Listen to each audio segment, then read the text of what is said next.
bathi ubudoda basala kobaba kodwa mina ngithi sisekhona insizwe nobudoda. Ngikhuluma ngoKhuzani umfakaMpungosi inkosi yomasikandi bephelele. Insizwe engaxhoshana udumo namali, insizwe ehlonipha abantu bonke, ehlonipha umuntu ocebile nompofu. Ngikhuluma ngomfakakhuba phansi eMandaba, insizwe eshaya ingoma kwazamazama iSouth Africa yonke, ngisho naseBritain bayizwile leyo ngoma. Ngikhuluma ngensizwe abathe noma sebeyigcoba ngamabala besithwele ngomculo wayo ngenxa yothando lithola ebantwini, yona yehlela ngezansi. Hayi ngoba iliva kepha ingoba emculweni ayingezelanga ngizokhuluma indaba zabantu kodwa wayizenza ukuzoshaya ingoma ejabulisa abantu. Phakama bayede inkosi yamasikandi sikhothame phambi kwakho. Khuluma nkondlo yami umuthi omkhulu imbongazi ongapheli kahlola. Hawu, ngiyabonga Ntombi, iyamnandi inkondlo.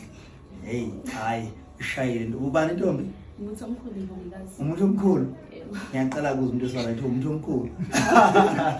Ngiyabonga, ngiyathokoza kakhulu, ngiyathokoza.